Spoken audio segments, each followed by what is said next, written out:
ওকে প্রথম দেখেছিলাম ওর ছোট ভাইকে পড়াতে গিয়ে।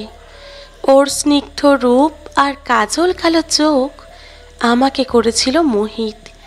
ও প্রায় আমার স্বপ্নে আসতো, কিন্তু বাস্তবে তা প্রকাশ করা সহজ ছিল না। ও ছিল ধনী বাড়ির একমাত্র মেয়ে, আর কোথায় আমি গরিব ছাত্র টিউশনি করে কোনো রকমের সংসার চালাতাম। ইচ্ছে ছিল বিএড করে শিক্ষকতা করার, কিন্তু তার জন্য দরকার ছিল টাকার। অত টাকা খরচ করার সামর্থ্য আমার ছিল না। তাই কোনো রকমে এমএসসি পাশ করে টিউশনি শুরু করি আমি। দ্বাদশ শ্রেণীর ছাত্র তখন ওর ভাই। সপ্তাহে 3 দিন আমি ওদের বাড়ি যেতাম। প্রতিদিন ওকে এক পলক দেখার জন্য উদগ্রীব থাকতাম। এভাবেই দিনগুলো কাটছিল। ও ছিল আমার প্রথম ভালো লাগা। ফেসবুকে ওর প্রোফাইল চেক করা ছিল আমার রোজগারের কাজ। মাঝে মাঝে মনে হতো একটা ফ্রেন্ড রিকোয়েস্ট পাঠিয়ে দিই, কিন্তু উপেক্ষিত হওয়ার ভয়ে নিজেকে সংযত রাখতাম। রোহিতের ফাইনাল পরীক্ষা শেষ হলো। ওদের বাড়ি যাওয়া বন্ধ হলো আমার। খুব ইচ্ছে হতো ওকে একবার দেখার, তাই ভরসা ছিল ওর প্রোফাইলটাই। কিন্তু হঠাৎ একদিন আমি রীতিমতো অবাক হলাম ফেসবুকে ওর ফ্রেন্ড রিকোয়েস্ট পেয়ে, আর আনন্দে ভরে উঠল মনটা। তারপর শুরু হলো কথোপকথন। চুপচাপ শান্ত যাকে ভাবতাম, কিন্তু কথা বলে বুঝলাম ও এক প্রাণবন্ত ছটফটে মেয়ে। একজন বন্ধু হিসেবে সব বলতো আমায়। এভাবেই আমাদের বন্ধুত্ব আরও গাঢ় হলো। একদিন ভয়ে ভয়ে বলেই দিলাম ভালোবাসি কথাটা।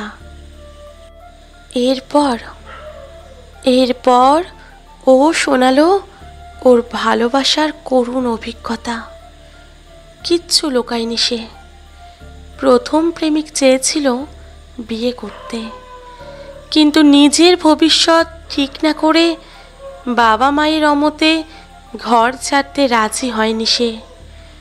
তাই সে প্রেমিক হারিয়ে গেছে বহু প্রেমিকের ভিড়ে। তারপর দ্বিতীয় প্রেমিক ছিল তার বন্ধু। সেবারেও ঠকেছিল মেয়েটা ভালোবেসে, কারণ তার থেকেও ভালো কাউকে পেয়ে হাত ছেড়েছিল সেও। তাই বারবার পরাজিত হয়েছিল ভালোবাসার কাছে। ক্লান্ত হয়ে সে শান্তি চেয়েছিল একটু। ও কিন্তু আমাকে প্রত্যাখ্যান করেনি, আমিই করেছিলাম প্রত্যাখ্যান। তবে সেটা মনে মনে। আমি ওর যন্ত্রণা বুঝিনি। নিজেকে তৃতীয় প্রেমিক হিসেবে মেনে নিতে পারিনি আমি। বেশ কিছুদিন পর ও আমাকে ভালোবাসার কথা বলল, কিন্তু আমার কেবল মনে হয়েছিল ও আগের 2 প্রেমিককেও তো একই কথা বলেছে। গুরুত্ব দিইনি তাই। আর ভেবেছিলাম ও আমার প্রেমিকা হওয়ার যোগ্য নয়, কিন্তু তখন ওকে আমার দরকার ছিল। ও আমার জন্য অনেক করেছিল জানো। তাও ওর প্রতি সম্মান ভালোবাসা আমার কিছুই ছিল না। ছিল শুধু অভিনয়।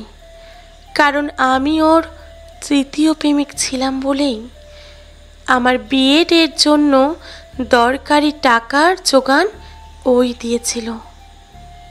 তাই জন্য তো আমি আজ একজন সফল শিক্ষক হতে পেরেছি। আমি একদিন ওকে নিজের করে পেতে চেয়েছিলাম। নিজের সবটুকু দিয়ে খুশি করতে চেয়েছিল ও আমায়। ওকে পুরোপুরি ভোগ করার পর ভেবেছিলাম ও আর নতুন কি, আগে আরও 2 জনও তো ভোগ করেছে ওকে। কখনো ভাবিনি মেয়েটা আমাকে আঁকড়ে সব যন্ত্রণা ভুলে সংসার করার স্বপ্ন দেখেছে। মায়ের অসুস্থতাকে এই মেয়েটাই সেবা যত্ন করে সুস্থ করেছিল। এটাও তখন আর মনে রাখিনি আমি। শিক্ষা পাওয়ার পর ওকে আর আমার দরকার ছিল না, তো তাই দূরত্ব বাড়িয়েছিলাম একটু একটু করে। ও একদিন বিয়ের কথা বলল আমায়। আমি জানিয়ে দিলাম, টাকা থাকলে আমার মতো প্রেমিক সে অনেক পাবে। সেদিন বুঝিনি কতটা কষ্ট পেয়েছিল মেয়েটা। বিয়েও করেছিলাম একটা প্রেমিকহীন মেয়েকে, আমি যার প্রথম প্রেমিক। সেদিনের পর থেকে ওকে আর কখনো দেখিনি। ভেবেছিলাম প্রেমিকের অভাব হয়নি বোধহয়, কিন্তু নিঃশব্দে আমাকে মুক্তি দিয়ে ও যে পৃথিবী ছেড়েছে সে খবর আর রাখিনি আমি। হয়তো আমি ওর তৃতীয় প্রেমিক ছিলাম বলেই।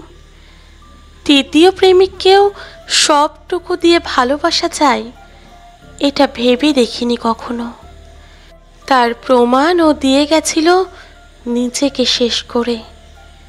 কিন্তু এই তৃতীয় প্রেমিকার তার খোঁজ রাখেনি।